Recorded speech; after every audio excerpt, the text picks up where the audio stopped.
Mediumship 101 group students. Today should be very interesting live this morning. It's called Being Free is Fearless. And they had me write it very specifically in the way it's written. Good morning, Christopher. Glad to have you here. They had me structure the name in the way it's structured, fear-less, because that is really what people have to do. They have to fear less in order to be free. Hi. And what most of us don't realize is that we hold on to fears that we're not even aware are actually fears. Things that we've gotten used to doing and assuming is normal for us, but in reality, it's not. So there are many things. For example, if you smoke, if you drink caffeine, those are things that give you comfort, but they are things that you originally started to do because you were afraid. You were afraid you wouldn't belong. You were afraid you wouldn't be like everybody else. And many of the things that you did originally to overcome your fear so you could belong are now currently keeping your body in a state of fear all the time. Every time you smoke a cigarette, every time you drink caffeine, every time you try to be a certain way in order to fit in socially, you're conditioning your body that it's supposed to do things that are wrong in order for it to feel safe, which is actually a contradiction in terms if you think about it. You do things that harm your body in order for it to feel safe. Now, your body is very restricted in terms of what its capabilities are.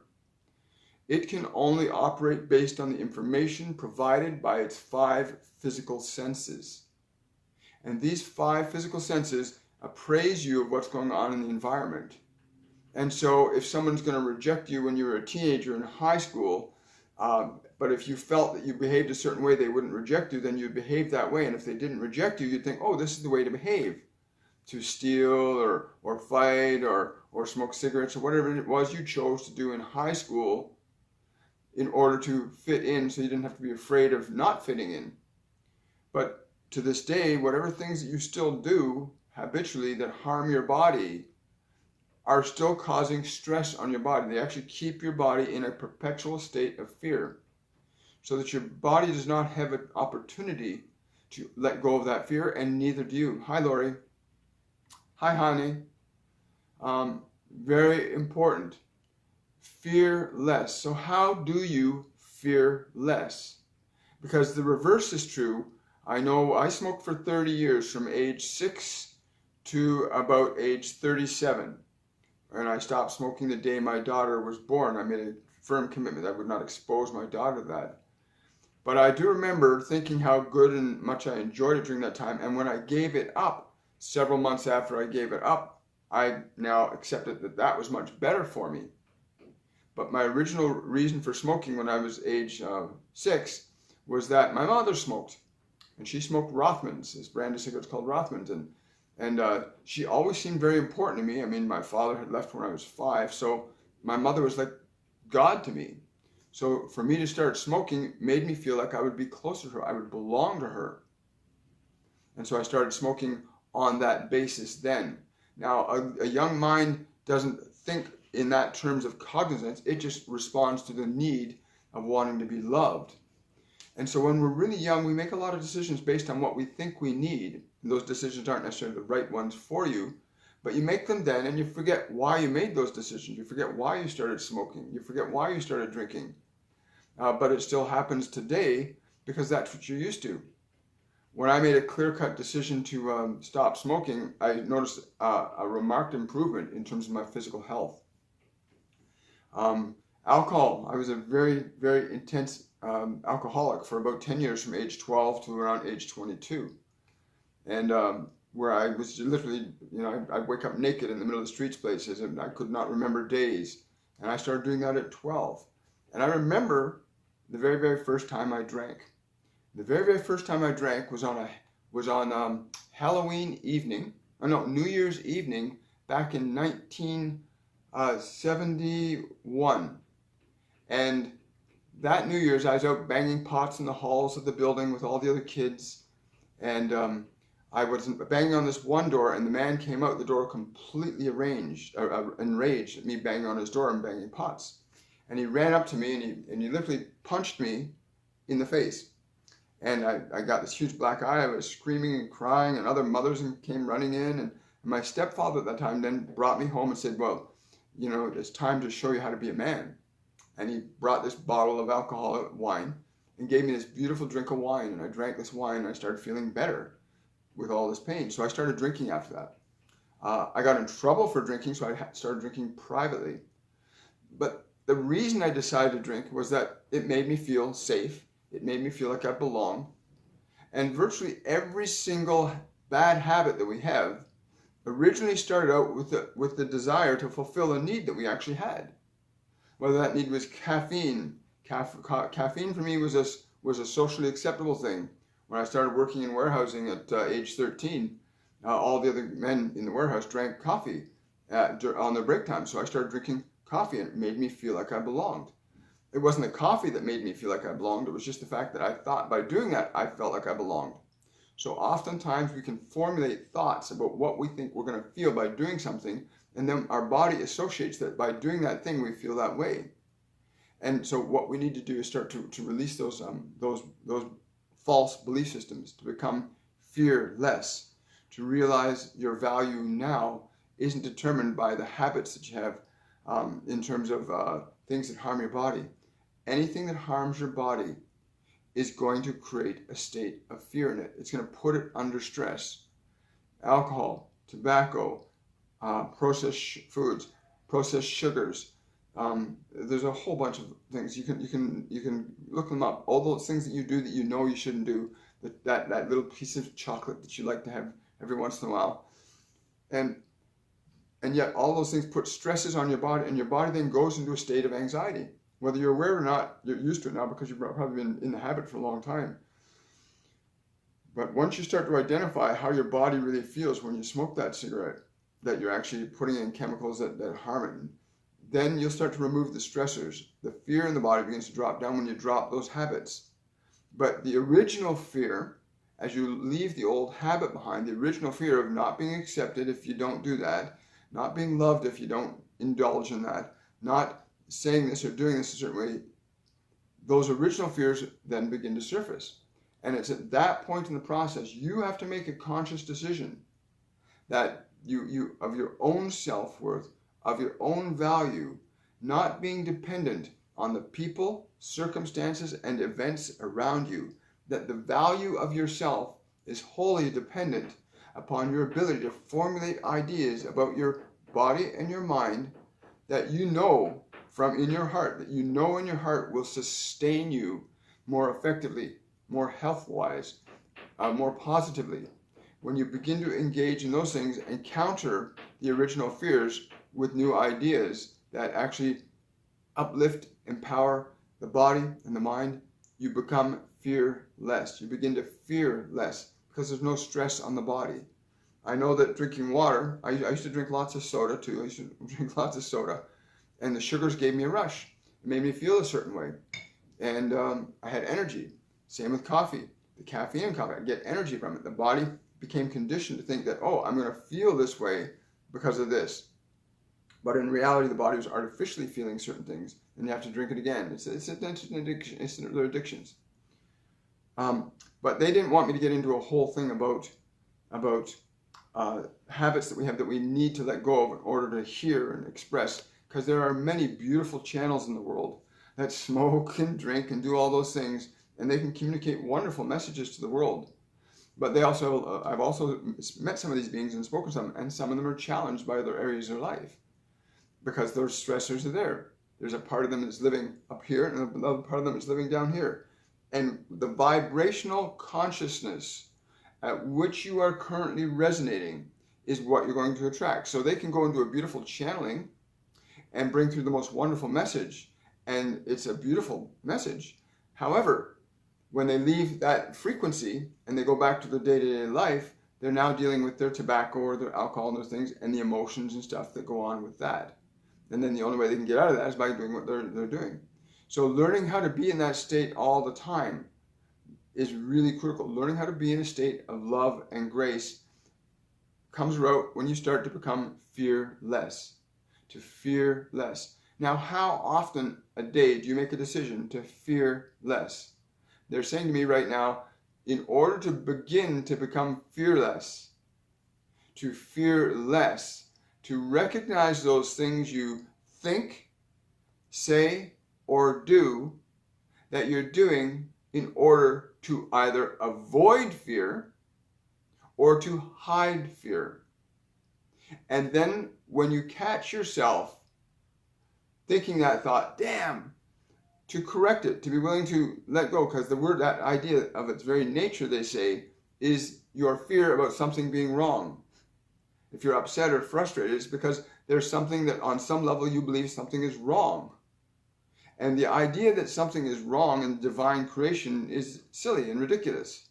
Because in divine creation, there is nothing wrong. Everything is in perfect order. So you need to correct the ideas that stimulate artificial fear in your system.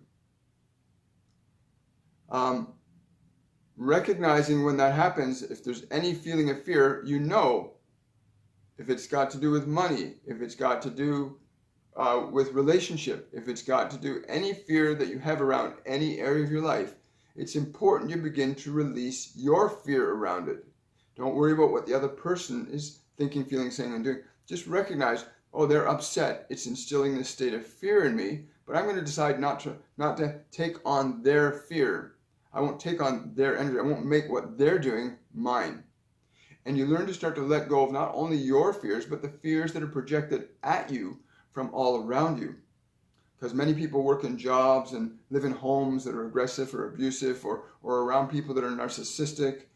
And these individuals project energy that's fearful out to others. And when you can recognize that and begin to release it, no, I'm not going to take that on. I'm not going to take that on. I'm not going to take that on.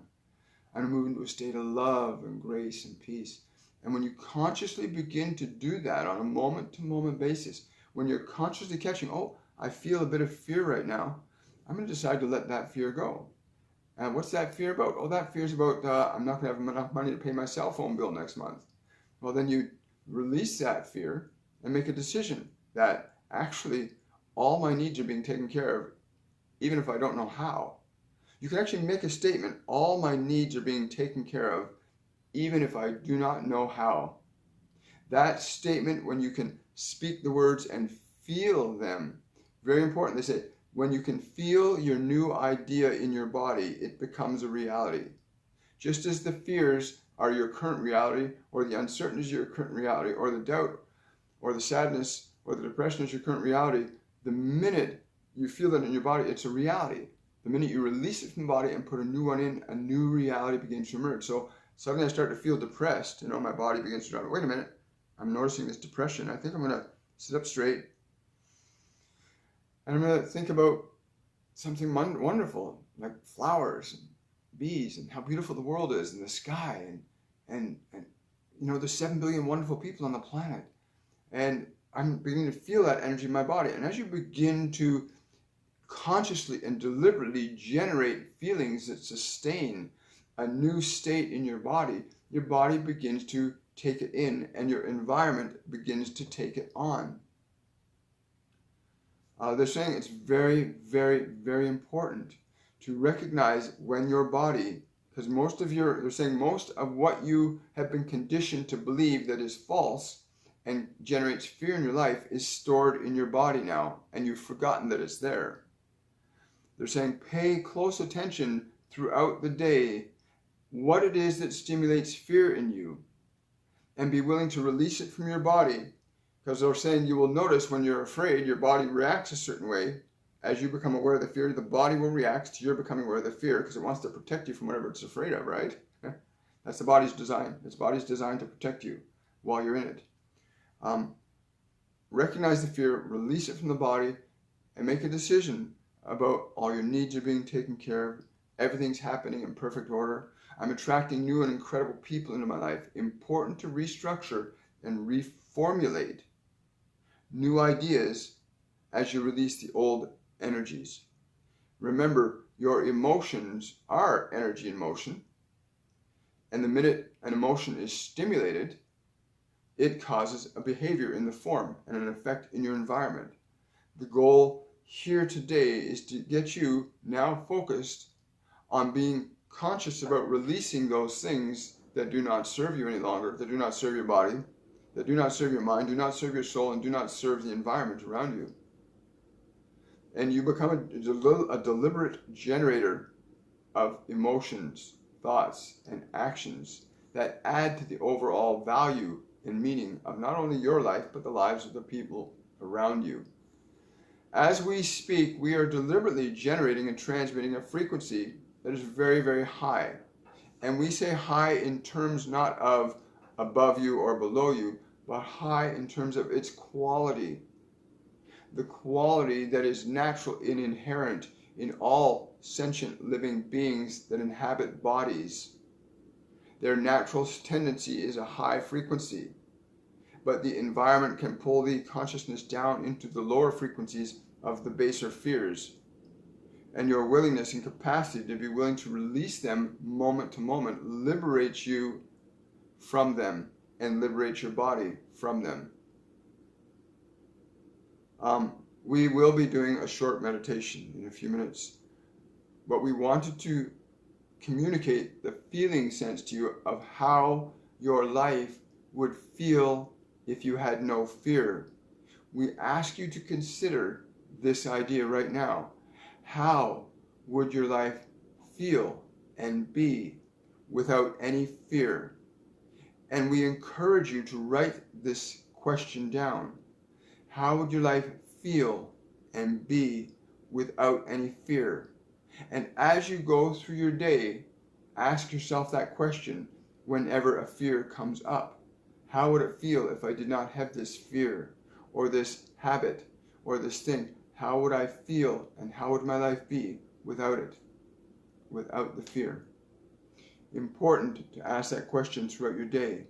As you become more mindful of the things that you focus on that are fearful, or the things that are stimulated that are generating fear in your mind, and you begin to release them, you become more effectively equipped to hear what we have to say, to feel the vibrations that we're forever transmitting to those that we love. It is essential that you allow yourself to feel these, to remember that you are these, that you transmit these frequencies too, but they need to be chosen consciously.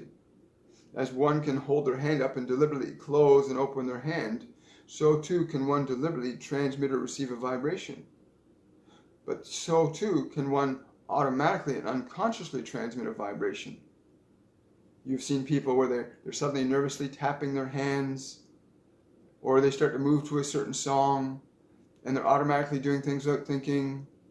And this work, the nature of this, is to be conscious and aware. In fact, more conscious and deliberately aware than you have ever been.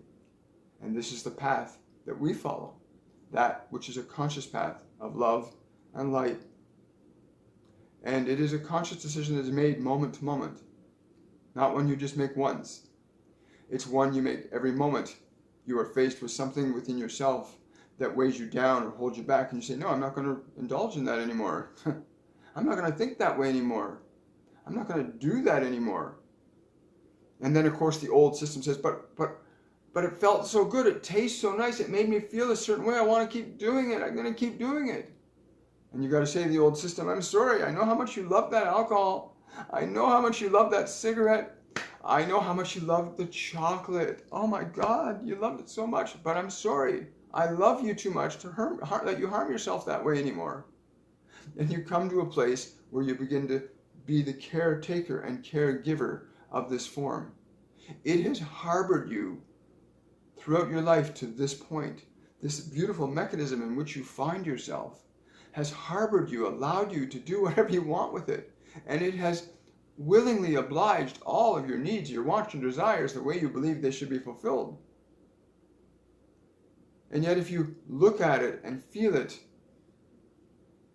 and you recognize its aches and its pains, or the fears, the uncertainties you have inside, it carries those for you too. It says it'll take it all.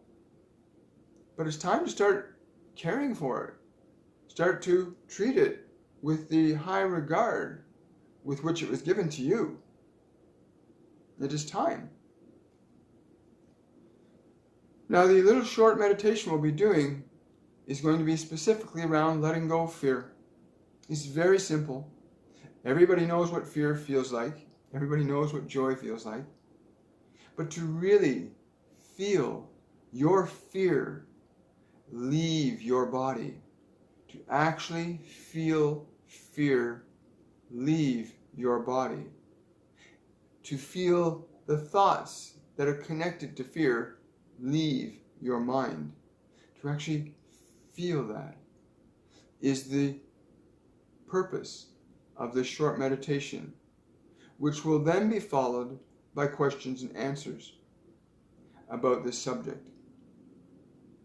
Very important to know that you can release yourself from anything that does not serve you.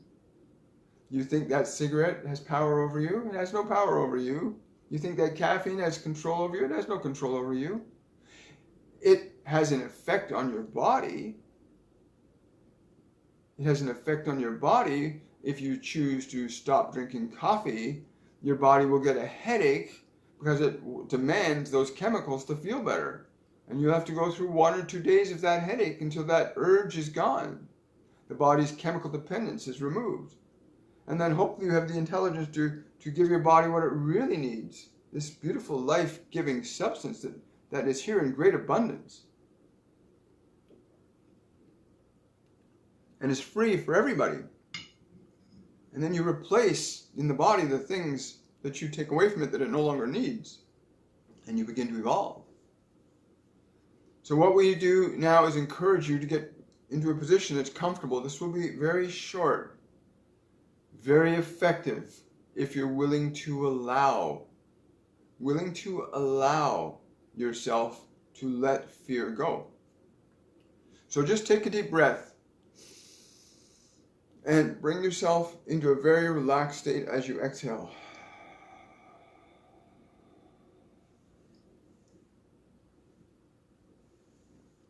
And as you do this, let all the muscles in your body relax.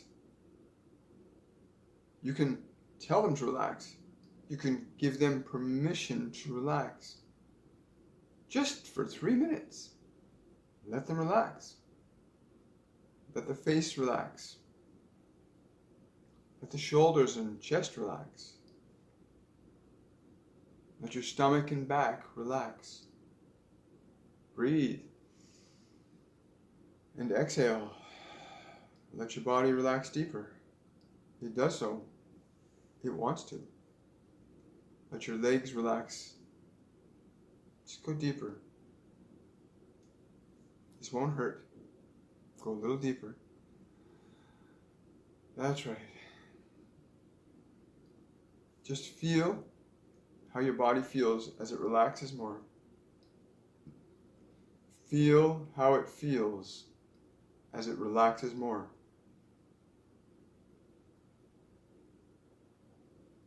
Now, I want you to imagine that you can sense all of the fear that you've stored in your body from the moment you can first remember being in that body.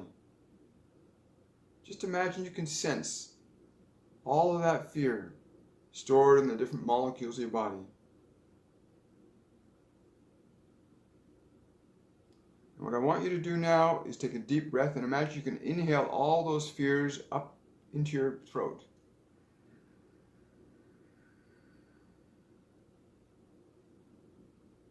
Hold them there, and as you exhale, exhale all those molecules of fear.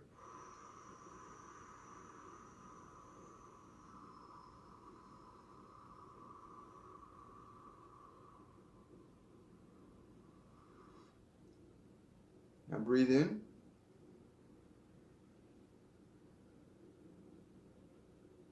And again, exhale all the molecules you can of fear.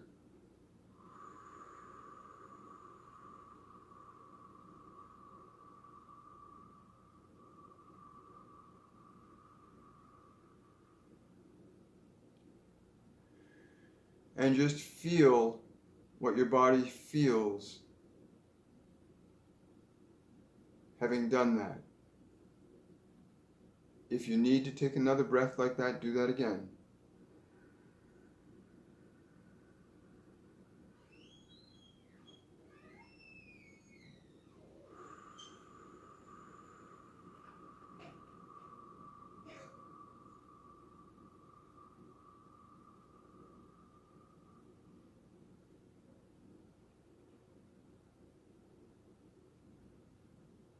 When you make a conscious decision to do something, your body and your mind will comply. Now I want you to draw in a breath, but this time I want you to draw in as much love as you can draw into your body right now as you inhale.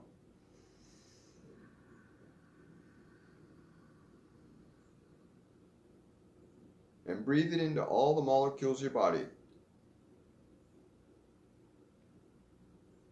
Hold it. And exhale.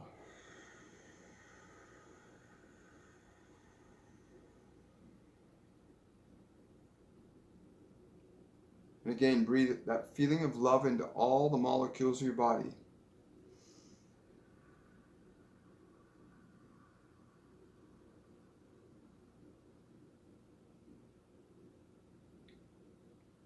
And just let these molecules stay in your body as you exhale.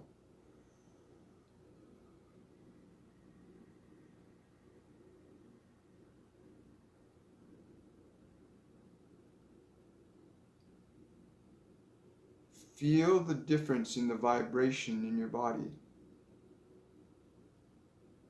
Just feel it. Notice where it's stronger or weaker.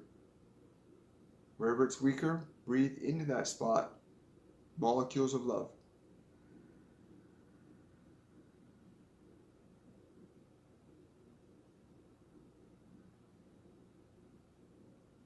Just feel it. Don't think about it.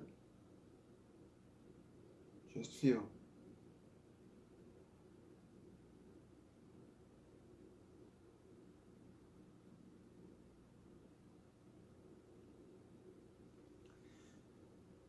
And then center yourself back in the spot, but bring the feeling with you. Keep it in the present. Now, every single thought you think, every action you'll do, every word you'll speak has a frequency to it. That is either a frequency of love or a frequency of fear. We incline you to consider going through the day, identifying those frequencies and being willing to change it. What would love think, say, or do? Whenever a fear is identified, what would love think, say, or do? And we say to you that if you approach it from that perspective of what love would think, say, or do, then you will rapidly shift your frequency, far more rapidly than you ever have, from that of fear to being fearless, love-filled. It is easy if you're mindful and present. It is easy if you're mindful and present. Even sitting in the chair or lying on the surface on which you find yourself at this moment, you can recognize sensations that are fear or love within your body. We prepared you for this so that you can go forward and begin to reshape your paradigm into that which you intended it to be from the moment you came into that physical form.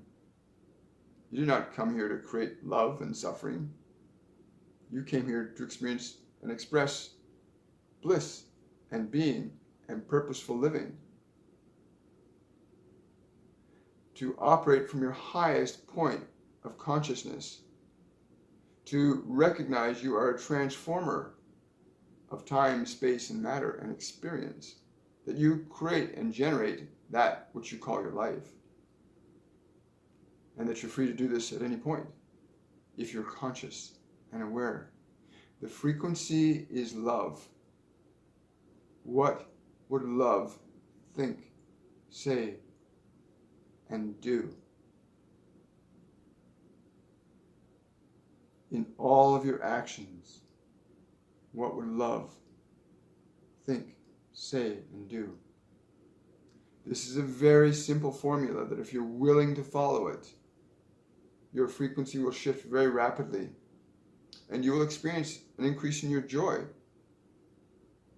an increase in excitement, a greater appreciation for your life. You'll begin to see things changing around you. You'll find yourself moving away from certain people and events and circumstances that no longer serve love's expression in your life. Or you will elevate and transform and transmute the frequencies of others around you by the very nature of the love that you choose to engage yourself in. The stronger, more potent your love quotient is, the more effect you have on the environment around you. Indeed, even if you're standing beside somebody who's one moment very angry, if you move into a state of total love, they will change. Love does that. Love changes things instantly, especially when placed in the hands of deliberate acting, deliberate thinking, conscious awareness, open to that expression, open to being that which is love. The goal today was to stimulate your awareness of the fear and love, so you may choose consciously. You may choose. You can always choose, but not always consciously. The goal is to make you conscious of when fear is thinking, saying, and doing, and then choosing love to think, say, and do in its place. It's a very simple choice, but one must be conscious of it. It can be so easy to get into the habit that you forget you even know. Geez, I remember lighting cigarettes before I even knew I lit them. I don't remember lighting that.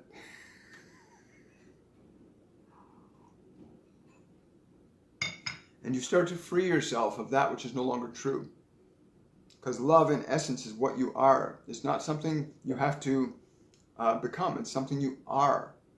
But you have to manifest it into this form in order to experience that aspect of yourself which is non-physical into the physical. It must be inculcated into this system by choice in order for it to become your physical material reality. You have to bring it forth in your thoughts, in your words, in your deeds. And until that is done, it's not done. We encourage you to follow this process today.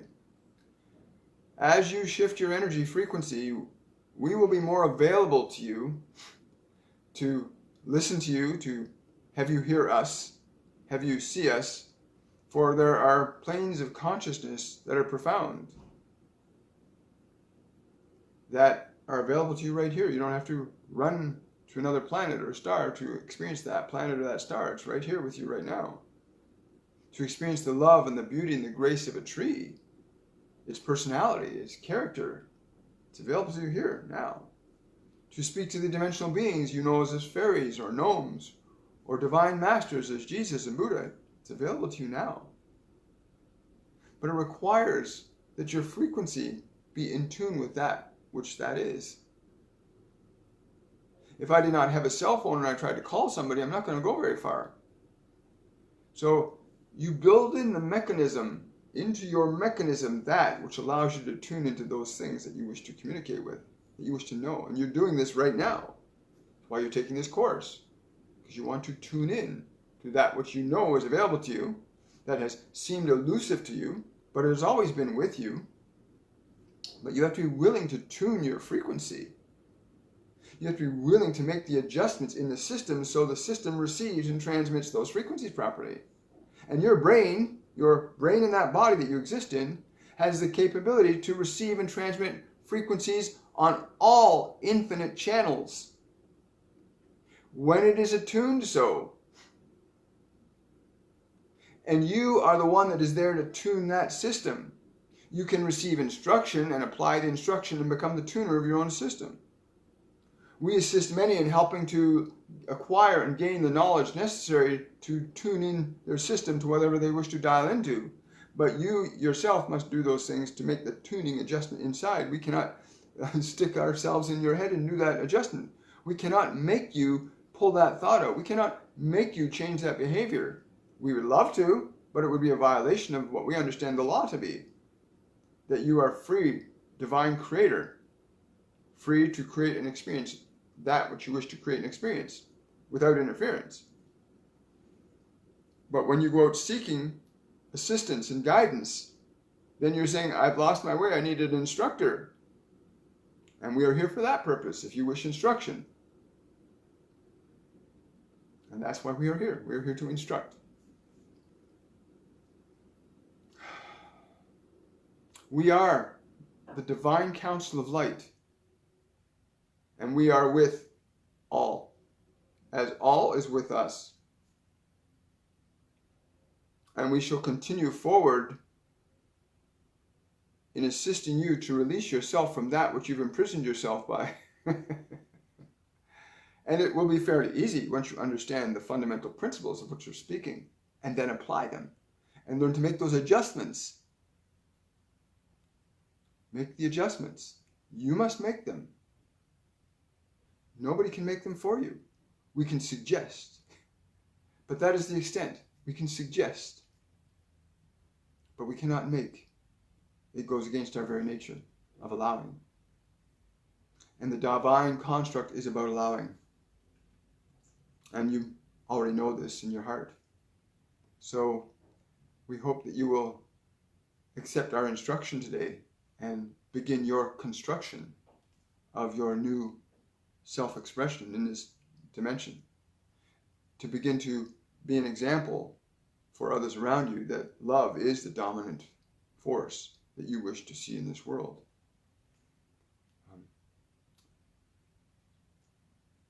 Yes. We thank you for being present today. We will take questions now. Please keep them relevant to the subject matter at hand, as your growth should be your primary focus.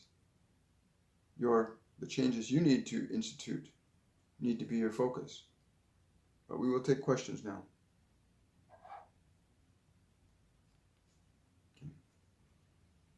Wow. Hey, Philomay. Hi. Wow.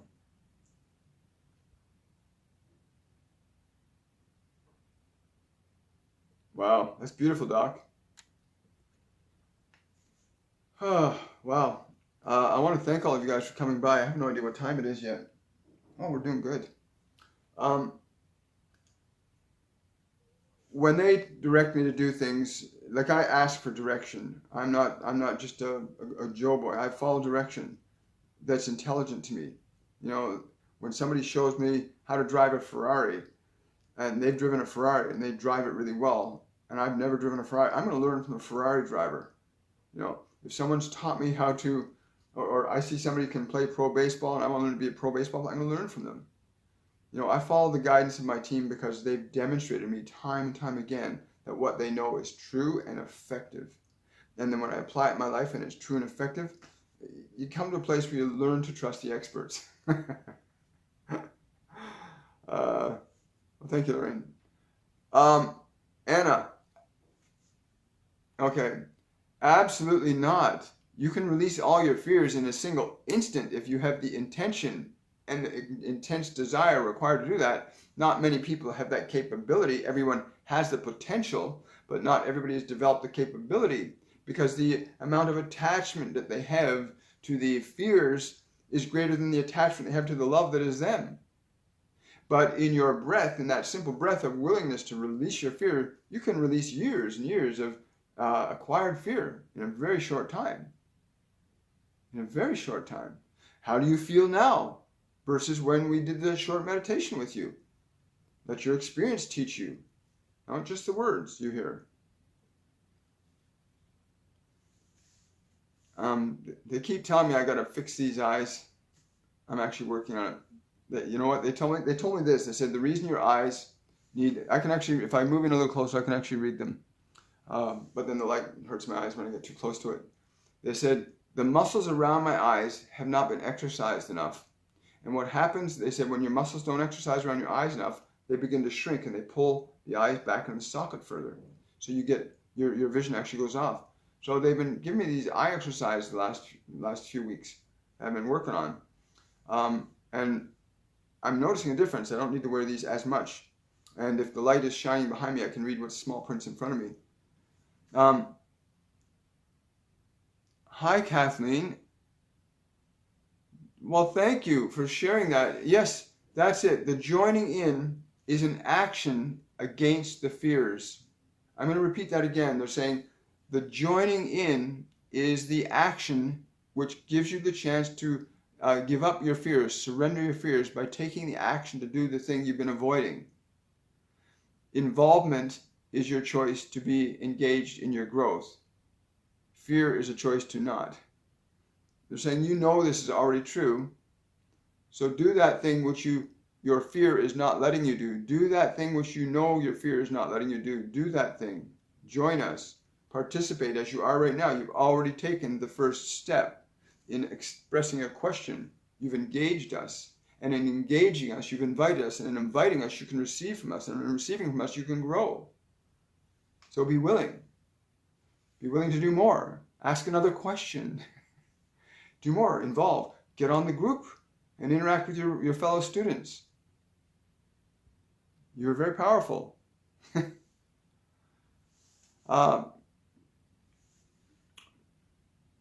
They're saying you're welcome, Heidi.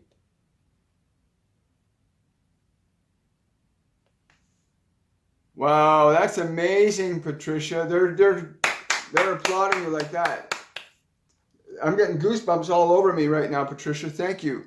The willingness, the fact that you were willing to drop the cigarette when you realized it. Could you feel, they're asking me to ask you, could you feel the difference? They want to know, did you feel the difference in your being when you did that action? Because that action required a thought.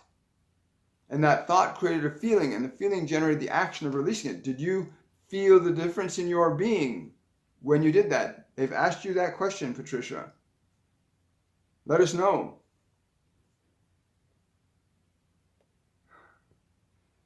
Anna, they're saying that pounding heart is your life getting strong. Your willingness to bust through and release yourself from the chains of your acquired fear. Your willingness to fully come into this presence of being here. They're saying embrace your power. Embrace it. Breathe it in. Breathe your power in. Breathe that love in. Love is the heart.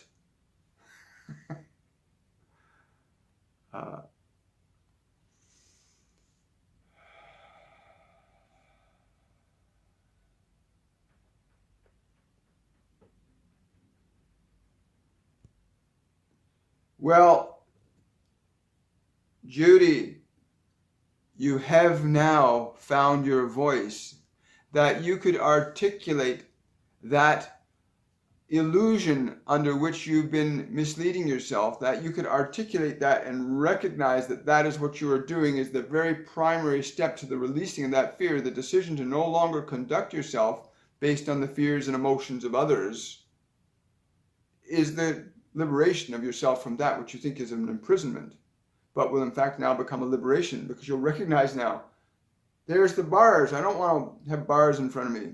I release that fear. Your breath, for you, Judy, they're saying your breath is an exquisite tool for identifying your fear and releasing it from you, releasing it from your body. They're saying when you recognize any fear, breathe it up into the throat and exhale it out. Release it. Release those molecules from your body. Because in order for your body to do that, you have to direct it. It is your intention then that directs the form to manifest that result. Use your breath.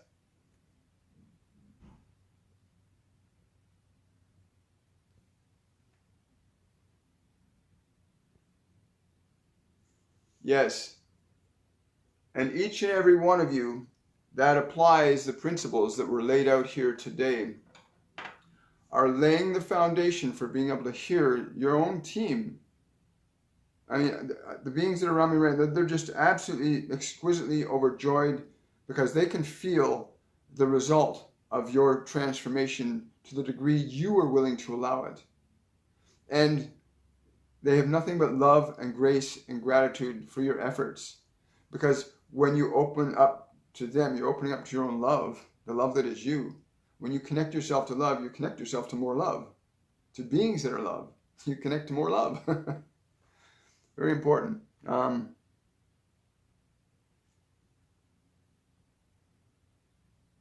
Yes, the forward momentum is the key, guys. The forward momentum, because it's not just throw one cigarette away. It's then don't pick the next one up. Say, no, this is a fear-driven pattern. I'm not going to be that way anymore. That's not who I want to be. And you start to be who you really want to be. It's habits are just habits. They require a conscious awareness, a conscious choice of no, no, no, till the new thing becomes the yes, and the old thing is now no. Literally, you have to retrain your mind and your body to do it differently. And it is a training. It has to be trained because it's so used to been doing it. Like I said, I smoked. What drove me to quit smoking after 30 years was the love I felt for my daughter was so great that I felt that any desire to smoke would be compromising that love. And I wasn't going to do that. I wasn't going to compromise that beautiful feeling for anything. And I made that choice. And it made the choice a lot easier. So you can find things that you can leverage, right? You can find things you can leverage, like don't mind the noise. Right now, they're renovating the unit above me. And they just decided to start drilling. Thank goodness it came at this point. So I guess it's just them telling me too that it's time to draw this to conclusion. If you have any other questions, write them in the comments. I'll get to them afterwards. Go over this video. Practice that micro meditation. It's very, very powerful. Never underestimate the elegant power behind simplicity. We love you all very deeply.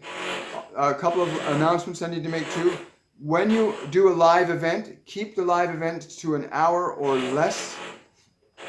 Remember to bring people on and let other people practice too. Don't try to run the show. Bring people on and give them a chance to read for other people. So if you read a card, let somebody else read a card for somebody in the group too.